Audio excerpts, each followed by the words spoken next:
पहले cell wall.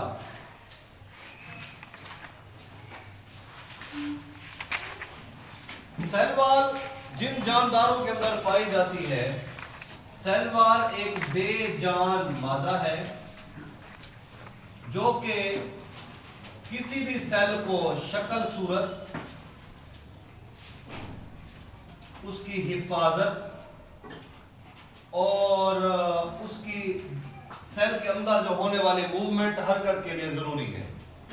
जब हम इसका स्ट्रक्चर देखते हैं तो वो किन जानदारों में पाई जाती है? सबसे पहले सेल वॉल पाई जाती है पौधों में, सेल वॉल पाई जाती है फंजाई में, सेल वॉल मौजूद होती है पौधों की तरह प्रोटिस्ट, पौधों की तरह प्रोटिस्ट।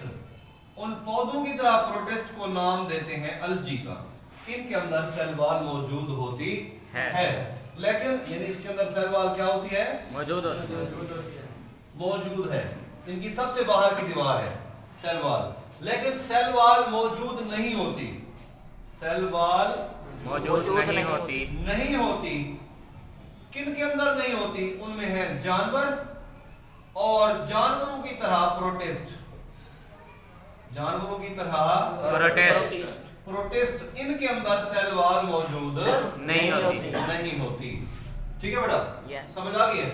उसके बाद जब हम आते हैं इसके स्ट्रक्चर का, तो सबसे अहम जानदार जो है वो है पौधे। पौधों के अंदर जो सेल वॉल होती है, पौधों में सेल की सबसे बैरूनी दीवार, पौधों में सेल की सबसे बैरूनी दीवार जो होती है उसे कहते हैं प्राइमरी वॉल। प्राइमरी वॉल, पौधों में सेल की सबसे जो बैरूनी दीवार होती है वो कहलाती है प्राइमरी वॉल। ये एक केमिकल होता है सेलुलोज, उसकी बनी हुई होती है। प्राइमरी वॉल के बाद एक और दीवार होती है। प्राइमरी वॉल के बाद एक और रुकावट या दीवार होती है, उस दीवार को कहते हैं सेकेंडरी वॉल। सेकेंडरी वॉल वो बनी होती है लिग्निन की। ये चंद एक सेल्स में पाई जाती है। हर सेल में सेकेंडरी वॉल नहीं होती, जैसे जाइलम फ्लोएम सेल्स हैं, वेस्कुलर बंडल, उनके अंदर ये पाई जाती है। हर सेल के अंदर ये सेल वॉल मौजूद नहीं होती। तो जिनके अंदर पाई जाती है वो किसकी बनी हुई होती है? लिग्निन की बनी होती है। किसकी बनी होती है? जो सेल वॉल है बेटा वो लिग्निन की बनी हुई होती है, जो इसको मजबूती फराहम करती है।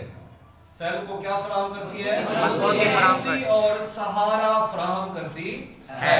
जो लिग्निन है यानी सेकेंडरी वॉल है, उस सेकेंडरी वॉल के अंदर कुछ सुराख होते हैं। सेकेंडरी वॉल में क्या होते हैं? सुराख होते हैं।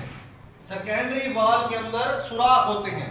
वो जो सेकेंडरी वॉल के अंदर सुराख होते हैं उनको कहते हैं प्लाज्मोडेस्माटा। प्लाज्मोडेस्माटा।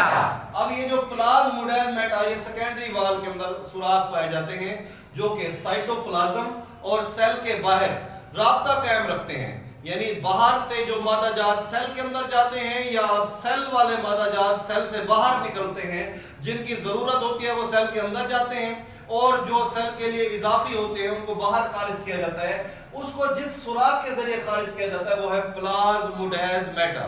समझ आ गया बेटा? उसके बाद आ जाओ फंजाई की। जो फंजाई की सेल वॉल है, फंजाई की सेल वॉल बनी होती है काइटन की। किसकी बनी होती है? काइटन। उसके बाद है जो प्रोटिस्ट हैं, जैसे अलजी है, जो प्रोटिस्ट होते हैं अलजी, उनकी जो सेल वॉल है वो बनी होती है पेप्टाइडोग्लाइकन। ग्लाइकन की सेल वॉल बनी होती है। पेप्टाइडोग्लाइकन जो है वो अमाइनो एसिड और शुगर, अमाइनो एसिड और शुगर का पॉलीमर है। अमाइनो एसिड और शुगर का क्या है? पॉलीमर है। अमाइनो एसिड पॉलीमर कहते हैं बड़ा मॉलिक्यूल, बड़ा मॉलिक्यूल। यानी जब अमाइनो एसिड और शुगर आपस में मिलते हैं तो एक बड़ा मॉलिक्यूल बनाते हैं, उसको कहते हैं पॉलीमर, और वो है पेप्टाइडोग्लाइकन। वो बनाता है अलजी की सेल वॉल।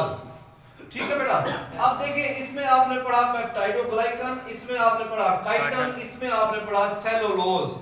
ये जो मादे हैं इसको अगर मैं आम जुबान में आपको समझाऊं तो जैसे काटन नहीं होती कपास की सफेद रंग की, काटन का जो खोया होता है उसके अगर जैसे धागे हमें नजर आते हैं, वही धागे उसी तरह के रेशे बनाते हैं लिग्निन को, उसी तरह के रेशे बनाते हैं सेलुलोज को, काइटन को, और पेप्टाइडोग्लाइकन को बनाने वाले जो रेशे हैं वो भी इसी तरह के होते हैं। ठीक है बेटा। तो ये हमारे जो पौधे हैं उनको मजबूती फराहम करती है सेल वॉल, उनकी हिफाजत करती है, उनको शक्ल सूरत देती है, और उनका जो स्ट्रक्चर होता है बाहर से जैसे नजर आते हैं वो किस वजह से नजर आते हैं, इसी सेल वॉल की वजह से नजर आते हैं। समझ आ गई सबको? Yes. चलो।